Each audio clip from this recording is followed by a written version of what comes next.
Hi guys, কি অবস্থা guys? আছেন নি ভালো? আমি তো প্রায় সময় দাওয়াত খাই, আপনারা কই যে আমি দাওয়াতও যাই না। তবে আপনারা ভিডিও কইয়া দেখাইন যায় না, কারণ ওর মতো তারা চারি পাঁচজন থাকে একলা, বুঝছেন? সবে তো আর ভিডিও পালাম না, এই জন্য ঘুমো গেছে দাওয়াত খাইতাম, ভিডিও করার দরকার নাই। ওগুলো ভাইবা আমি আর ভিডিও করি না, খাওয়ার ভিডিও।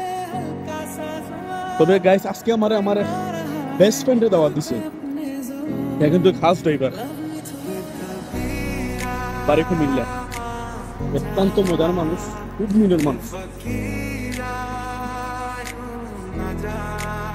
এখন আমার কইল যে ফোন দিছে সন্ধ্যার সময়, হয়তো তুই আজকে দাওয়াত খাইস, তুই তো আমরা তুই যাইবি কি দিনের ভিতরে আমরা না দাওয়াত খাইছে, তুই তোর দাওয়াত দিনা।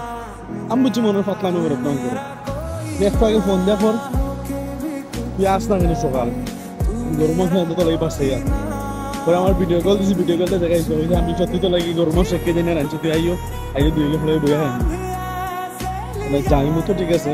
খেয়াল আছে ঠান্ডা নেমে এটা এখন কিছু আনিস না আছে কথা এরপরে ঠান্ডা নেমে এখন দেখি বাস দুই খাইয়া প্রস্তুত যখন দোকানে ঢুকবো গাইস, পরে আপনারা খানার ভিডিও দেবেন ইনশাআল্লাহ। তার রুমে ভিডিও করে আইবো একলা থাকবে। কি গাইস ভালো থাকুন, অন্য ভিডিওতে কথা হইব।